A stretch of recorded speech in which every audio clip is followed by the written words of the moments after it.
Hello again, Struck12. Today I'm bringing you two videos about Diablo 4 based on the quarterly update from Blizzard. This one is about the visual effects, all sorts of them, and their philosophy behind them, whereas the other one, which is coming out before this one, is about itemization and the Paragon passive skill tree. So buckle up, I hope you enjoyed this video and the other one, and let's go.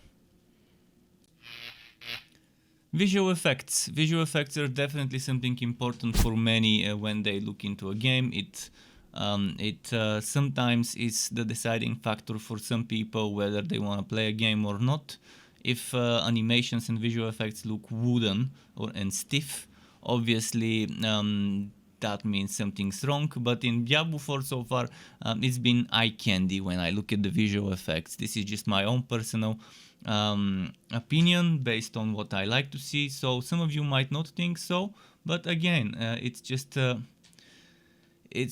based on a personal choice. So let's talk about visual effects. It's an integral part of the combat experience for all Diablo games, starting from the very first one up until the upcoming ones. With Diablo 4, they wanted apparently to step up the fidelity of their effects using physically based rendering, PBR. We've talked about that in a different video back in the day, as well as to better support the core pillars of the gameplay: deep hero customization, itemization, and combat readability. I think it's good to start with the visual effects philosophy of Blizzard. Now, every effect plays a role in the final composition of the game. It is important to understand the context of an effect and how it best serves your experience. One of the core values at Blizzard Entertainment is gameplay first, and this drives a lot of the artistic decisions they make while developing visual effects for the game. Moment-to-moment gameplay is the focal point within the composition of Diablo 4. It should draw your attention, and I agree with them regarding this. To achieve this, we must consider things like player skills, monster telegraphs, traps, damage areas, and character states. The visual effect for each of these components must be readable in all areas and lighting conditions, so you can quickly understand what is happening and use that information to make informed decisions. In the chaos of combat, you need to be smart. Seeing a legendary item drop is exciting, but picking it up is not as important as reacting to a monstrous attack that can one-shot hardcore characters. Our goal is to balance the primary, secondary, and tertiary reads to help you understand what is happening. To do this, we reserve visually loud effects for powerful skills like ultimate abilities, while weaker skills melt into the background. Each class has abilities that range from low to high in costs, cooldowns, and power. In tandem, classes have a range of visual intensity that increases with skill power. Next, let's talk about combat improvements. To enhance the feel of combat, we have made several improvements to the way damage is applied in our game. In previous iterations of Diablo, an area of effect, or AoE for short, or melee skill would be a single area of damage that is applied on a single frame. Thanks to our gameplay engineers, we can now animate target areas, what we call payloads, over multiple frames, which allows us to line up the animated target areas with the animated visual effects that play out. For example, Whirlwind in Diablo 3 is a cylinder shape surrounding your barbarian, which applies damage every couple of frames at a rate based on your attack speed. In Diablo 4, Whirlwind is an animated pie shape that animates within your character. AoE expands outward with time, and melee swings match the motion of your weapon. Animated target areas improve accuracy to the way we apply damage in Diablo 4. It makes combat feel more impactful, and monster ragdolls more visceral. Animated payloads also add a subtle timing aspect to a variety of skills. Additionally, we have revamped the way we apply hit effects to monsters so impacts flow with the direction of a spell or melee attack. We use data defined in the animation and animated target area to find the most accurate place to hit a monster and where to apply directional physics force to the ragdoll. In so few words, if you hit a goat man in the knee, the blood spray would come from his knee.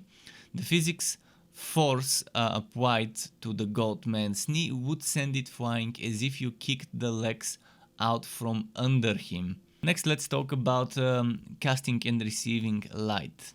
In Diablo 4, as we mentioned, we use PBR, physically based rendering lighting model, which means our materials look and react to light in a realistic way. This approach brings huge rendering improvements, but this can be counterintuitive to what a player might expect for quads and monster abilities. As an example, think about what a campfire looks like in full daylight. Pretty lackluster, right? Next, imagine what a dust cloud or smoke plume would look like in the dead of night. It'd be nearly impossible to see. To account for this, we've built an engine and shader library that lets us break PBR rule sets in artistic ways. This ensures important gameplay moments shine through as clearly as possible while keeping immersive elements full PBR so they can realistically react to lighting. Previous iterations of Diablo use primarily unlit particles, meaning they are not affected by the environment's lighting. These particles give you amazing control over what the art will look like. What you paint is what you get. The downside to unlit particles is that art may look too bright in a dark dungeon, or VFX color schemes may not feel cohesive within every environment. In Diablo 4, we use lit VFX that melt into the environment's lighting, creating a more immersive experience. Using Whirlwind as an example, seen in a video that you've been seeing up until now probably a few times, in bright daylight the blade reflects light from the sun. In a dark dungeon, it will reflect more subtle light sources like torches.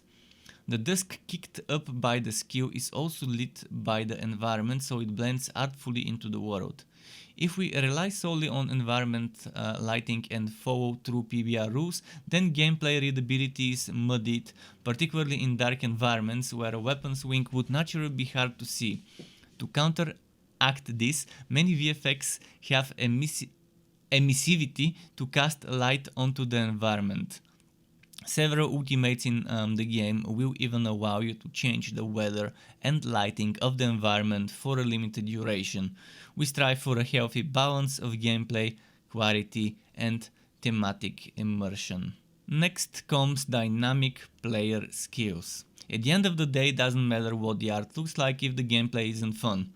One of the goals for creating player skills is to ensure that the system design team has a variety of modifiers they can utilize to create meaningful skill trees, class mechanics, legendary items, and paragon boards.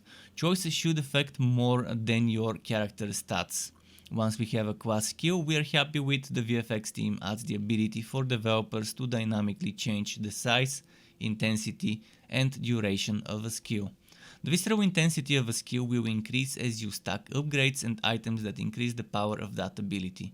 In addition to these skill modifiers, we create variants of abilities that completely change the functionality of a skill or the damage type that it deals. These skill variants can be changed by the scale, intensity, and duration modifiers as well. This allows variants of skills to be affected by a wider range of legendary modifier groupings. Your skill tree / paragon decisions, along with the items you have equipped, will make your character look and play differently from other characters of the same class. Each of these ranges is handcrafted by an artist to ensure the art holds up at all supported sizes and intensities. We do not uniformly scale every piece of an effect when changing size and intensity. We modify things like spawn rate, velocity, emissivity, and color ranges to make certain the art still fits in the world of Diablo. You want your character to look incredible as well. Our items are built in a way that allow us to easily apply weapon buffs to any weapon in the game. Not only will your legendary items do awesome things, but they will also make your character look amazing as well.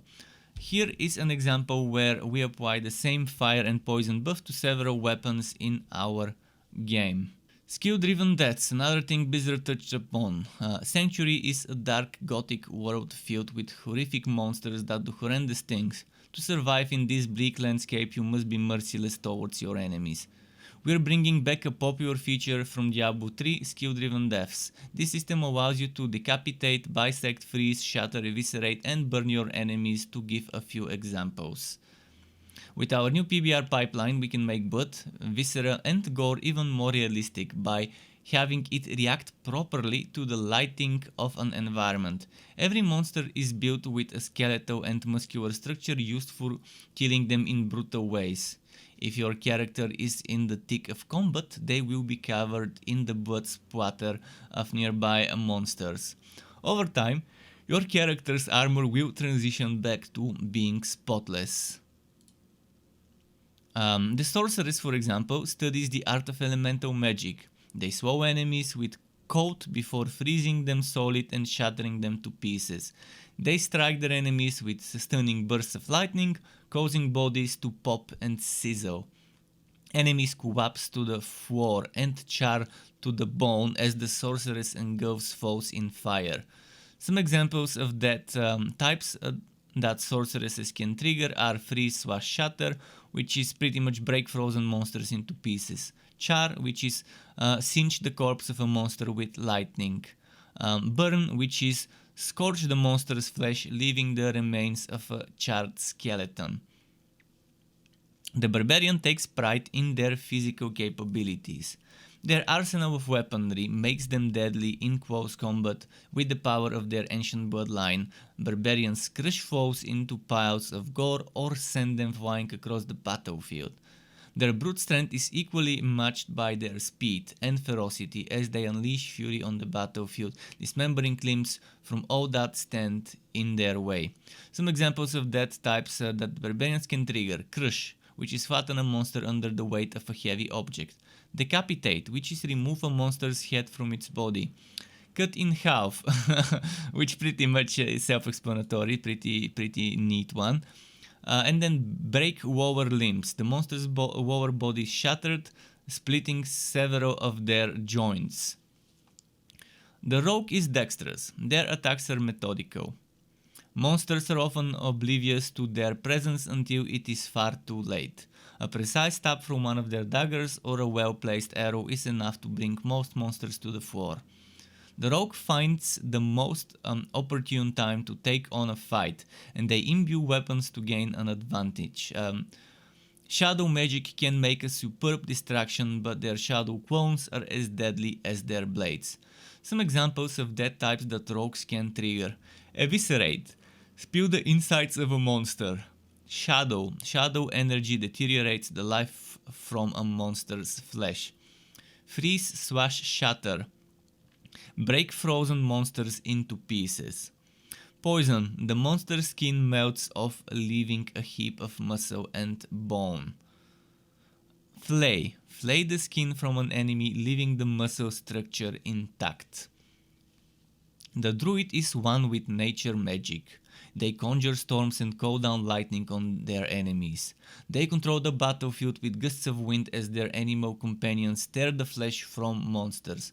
Druids manipulate the earth with nature magic, molding it to their will and bludgeoning enemies from afar.